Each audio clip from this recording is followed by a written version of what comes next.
Our next, uh, our next presentation will be a keynote presentation.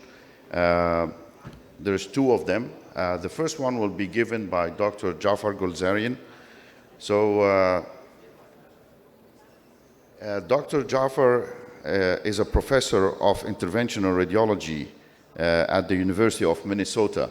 He's also the founder of North Star Intervention Radiology Center in Minnesota as well. Dr. Jafar Golzarian graduated from, in 1988 from University of Brussels in Belgium, and he did his intervention radiology training there as well. Dr. Jafar is our guest today, and he has more than 20 patents that are under his name. He published more than 200, I think more than 200, of course, peer-reviewed articles in several journals. He has founded so many startup companies in the field of interventional radiology. It's really my pleasure to welcome my friend and I would have to say my professor here, Dr. Jafar Golzarian. Thank you so much for coming. Thank you. Appreciate it. Thank you so much.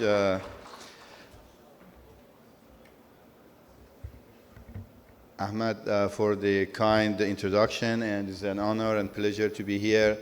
Everybody knows there is no secret anymore how I love Egypt, and I'm happy to come here anytime. So we discussed with Ahmed Kamel about what would be the topic, and I've done this topic before, and I try to just each time try to go around it and look at different aspects. It's about how to foster innovation and research in healthcare in resource-limited countries. So I have 10 minutes for that. As you know, innovation and research are critical to improving healthcare outcome. And in a research-limited setting, we face some barrier, of course, limited funding, infrastructure, access, but yet it can represent an opportunity for the development of locally adapted solutions. This slide shows the cost of healthcare spending in major countries, and you can see that it is continuing to increase in a significant manner, and especially in the US. The first line is representing US, and this increase is not necessarily associated with increase in quality and access. When you look at affordability, the US healthcare spending is more than the whole GDP of Germany every year. But when you look at affordability, this is the worst affordability between all the rich countries. So clearly, what we need to learn is that money is not always the solution. Here is another performance measure on 6 different parameters, 5 different parameters, including access to care, care process, administrative efficiency, equity, healthcare outcome.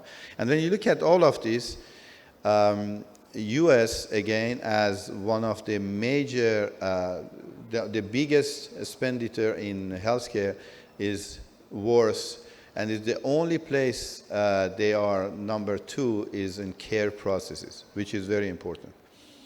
So healthcare system with the cost that is there is broken, and we need to look at opportunities for improvement. Many changes should happen, starting by ourselves, demystifying innovation and research, use local capacities, and think globally when you are doing that, and I will explain why. So innovation is not just about invention. Once you have to think about the fact that innovation can include refining and applying existing ideas and materials in new, more efficient and more effective ways. It can be technological, business-related, or even process-driven. So the key elements of innovations are creativity, applicability, and impact. So when you are thinking about innovation, you need to see where you can apply it and what is the impact of that in people around you. The same thing for research. Research may come as a burden for a lot of us. We think it is complex, it's time-consuming.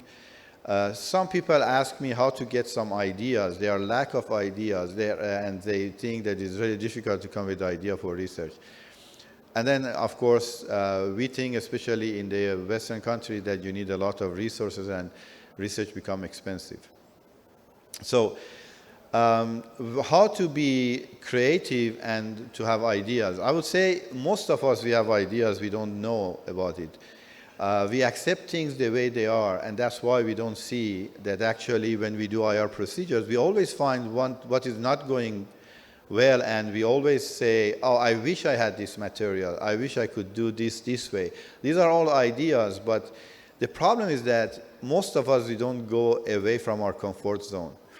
And if we don't go away from our comfort zone, we cannot be innovating, and we just continue to do the same thing over and over. So the discomfort is what makes the opportunity for innovation. And so we need to be able to welcome and embrace discomfort. There are many saying, many people, important people who say, like, necessity is the mother of innovation, or discomfort is the first necessity of progress. And of course, frustration is something that makes people to start to think of suitcase with wheels. As you know, suitcase with wheels were invented after we went to the moon. So this seems to be a stupid idea, but that stupid idea took many, many years and centuries. So when you look at the inventions, again, in the Western country, you realize that there is a lot of requirements, and including from idea, intellectual property, prototypes, safety, fundraising, license, manufacturing, regulatory approval, reimbursement. So innovation comes even for the simplest part in the US, just to get an F510K approval for a medical device. That is not including any human studies. Is between $5 to $10 million. Again, not many people across the world can afford that. So what do we have to do? We need to consider different way to innovate. And when you want to do that, think of the cost. The cost should be low. The material should be available. Remember what happened when many years ago Shanghai closed up. A lot of hospitals didn't have contrast. So the material should be available locally and not relying on outside resources. You need to plan for quality, ease of use. But while you do that, make sure that you are thinking globally so that this material is available for other people across the globe. So one example that actually started here in Egypt as a Congress meet IO that Dr. Saad invited me and a lot of other physicians, including my good friend Vincent Vidal, and we went to Alexandria. And our way there, we were discussing about the cost of innovation. And I don't remember much about that discussion, but he remembered that and went into creating fair EMBO, and he just said, you know what, we have sutured material available. They are available in every country. They are cheap. Why can't I just take a non-absorbable suture and absorbable suture material and turn them to embolization material? Brilliant idea, simple, low cost.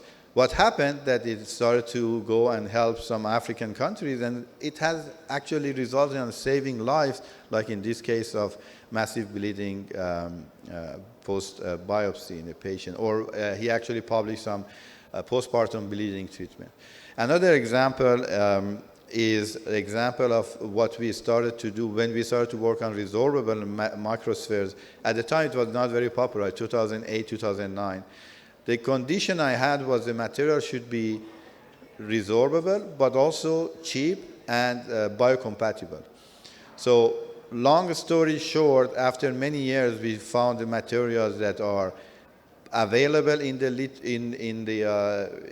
nature, and we also work on proteins to be used as an embolic material, and we were able to invent a series of different materials from human hair or from whey protein. So for those who have seen me with some hair, you know where I lost my hair is to try to create this type of material.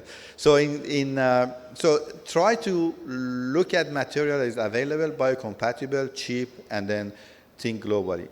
Quickly on demystifying research. Research is not necessarily a painful randomized trials and double-blinded and those type of things. The best research actually are real-world research, where you can apply it to your daily life. The best way for that is to say, as a physician, as a surgeon, as an IR, we need to know our outcome.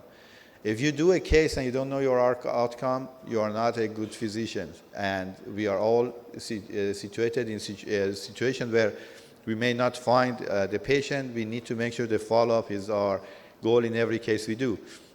So knowing your outcome is already research. And that's where the majority of idea comes. You say, why did patient post UFE didn't do as well? Then you realize that you use a different material, and then you go, and from there you realize that contour SE is not the right material for embolization. So start to know your outcome. Start with the thought. Literature research is the most important part of doing this, because you think that you have an idea, you look at the literature and you see it's published, or actually you realize that it's not published, and that gives you opportunity. But also look at the cost all the time. Finally, it's very important to think globally. When you do something, make sure that you do that research with a strong protocol, have your IRB approval, and make sure that this paper is publishable. So I have seen a lot of our friends in Middle East or North Africa who have done amazing work, but they can't even get it published because they didn't start with a good protocol. So it's very important, and I just give this example quickly. As you know, liver hemangioma has been a pain of our existence, and the patient needs transplant, a lot of surgery. It's just got a professor, Dr. Yazdi Rokni, some of you know him. He just thought about, why can't we do bleomycin inside an hemangioma? This is a vascular malformation anyways. And with that, he changed, actually, I think globally, the way we treat hemangioma. So those research are not necessarily very expensive research. This has been published. This is an example we did many years ago at the University of Minnesota, where you see from 1,000 cc, we went to 170 cc in 6 months, and now is established treatment. So in conclusion, the healthcare cost is not sustainable. Change of landscape in healthcare is happening. Innovation and research are not necessarily luxuries, they are necessities. You need to think of affordability, use your local resources, get out of your comfort zone, and invest on education. Thank you for your attention.